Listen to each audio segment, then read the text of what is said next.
Welcome to our YouTube channel, Knowledge Center.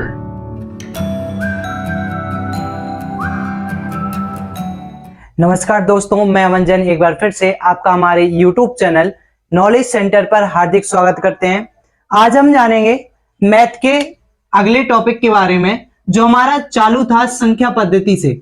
हमने देखा था संख्या पद्धति कहते किसे हैं, संख्या पद्धति के कितने प्रकार होते हैं और उसे किस तरीके से हम लिख सकते हैं। आज हम जानेंगे भारतीय गणना प्रणाली के बारे में। उसमें आपको बताया था कि भारतीय गणना प्रणाली के अंदर भी हम संख्याओं को लिखते हैं। तो आज हम जानते हैं इसके बारे में कि भारतीय गणना प्रणाली होती क्या है। तो भारतीय गणना प्रणाली एक ऐसी प्रणाली होती है जिसे भारत में अपनाया गया। कहां पे अपनाया गया? भारत देश के अंदर। जिसे भारत देश के अंदर अपनाया गया। और भारत देश के अंदर जब इसे अपनाया गया तो इसके अंदर 10 अंकों को लेकर के हमने संख्याओं का निर्माण किया। 10 अंक कौन कौन से थे? 0, 1, 2, 3, 4, 5, 6, 7, 8 और 9। भारतीय प्रणाली को जब हमने अपनाया तो उसके अंदर हमने 10 अंक शामिल किए। पहला 0, दूसरा 1, तीसरा 3 और लास्ट वाला हमारा जो था वो 9 नंबर था। इन नंबरों के द्वारा हमने अपने जो नए नंबर हैं उन नंबरों की खोज की। तो इसमें सबसे मुख्य जो इंपॉर्टेंट बात थी, तो एक भारतीय वैज्ञानिक ने, भारतीय खोजकर्ता ने शून्य की खोज की।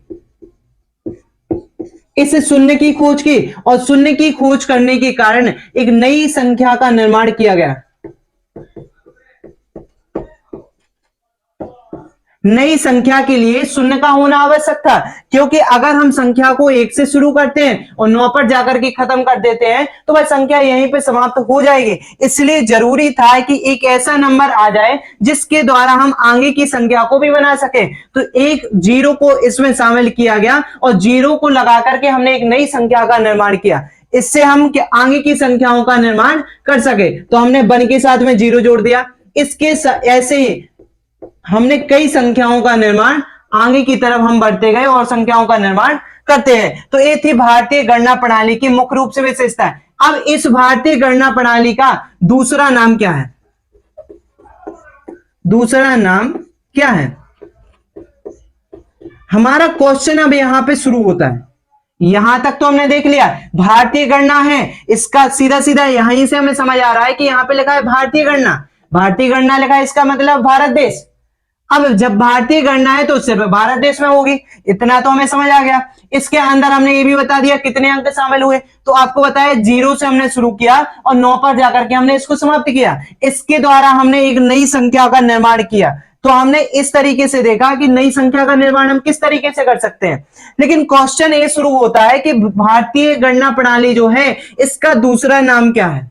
क्या कहते हैं इसको हम? तो इसको हम करते हैं, दूसरा नाम जो हमारा है भारतीय गणना प्रणाली का, वो हम देखते हैं। चले अब हम जानते हैं भारतीय गणना प्रणाली जो है इसके द्वारा पहला हमारा जो विशेषता थी इसमें केवल 10 अंक,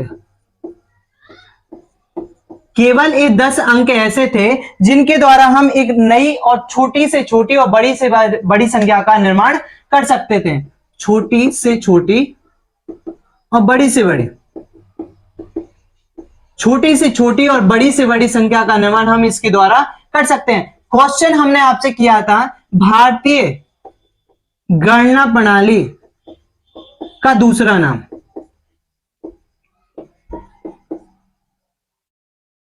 तो भारतीय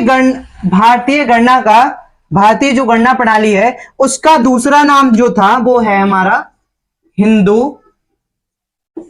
अरबी अंक प्रणाली।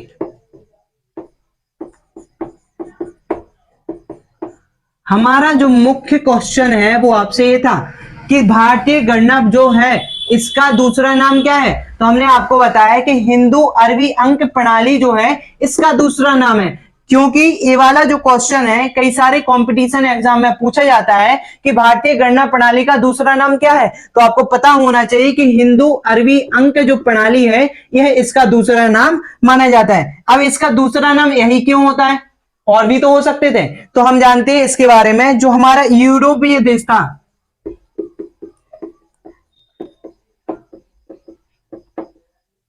यूरोपीय देश, जो हमारी यूरोपीय देश हैं, उन यूरोपीय देशों को जो अंक प्रणाली की जानकारी मिली थी, तो वो अरबी जो हमारे देश थे, अरब वाले जो देश थे, उनसे इस प्रणाली की हमें जानकारी मिली थी, जिस कारण से इसका नाम अरबी अंक प्रणाली भी रखा गया। चलिए जानते हैं इसके बारे में आगे हम।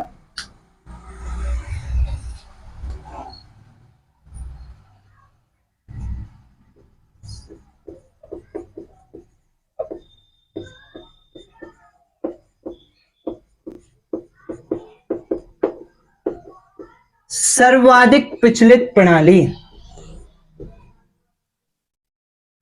एक क्यों बोला आपसे सर्वाधिक प्रचलित प्रणाली? भारतीय गणना जो प्रणाली है, यह पूरे विश्व में सबसे ज्यादा प्रचलित प्रणाली है। सबसे ज्यादा चलने वाली प्रणाली कौन सी है?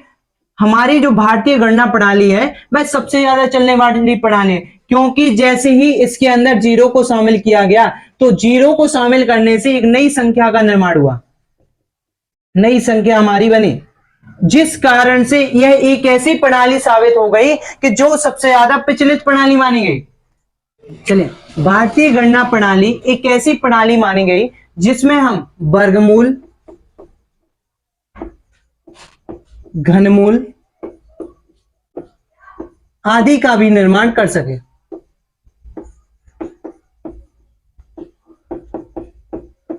एक ऐसी प्रणाली सिद्ध हुई जिसके माध्यम से हम जोड़ घटाना गुणा भाग, जोड़ घटाना गुणा भाग जैसे कई टॉपिकों पर हम निष्कर्ष निकाल सके। तो यह जो देन थी हमें, किसकी देन थी? भारतीय गणना प्रणाली की, जिसके द्वारा हम जोड़ घटाना गुणा भाग, वर्गमूल, घनमूल आदि जैसे टॉपिकों को भी हम अच्छे तरीके से सॉल्व कर सके। इसके साथ साथ यह जो सुविधा थी वह हमारी रोमन जो प्रणाली है, रोमन प्रणाली, उस प्रणाली के अंदर यह सुविधा नहीं थी, इसलिए यह जो प्रणाली मानी गई, यह सबसे सर्वश्रेष्ठ प्रणाली के अंतर्गत हमें लिया गया, सर्वश्रेष्ठ। तो आपको विशेष रूप से ध्यान रखना है। इसके 3 क्वेश्चन हमने आज आपको बताए। पहला तो हमारा मुख्य क्वेश्चन था, इसका दूसरा नाम, दूसरा हमारा था सर्वाधिक प्रचलित प्रणाली,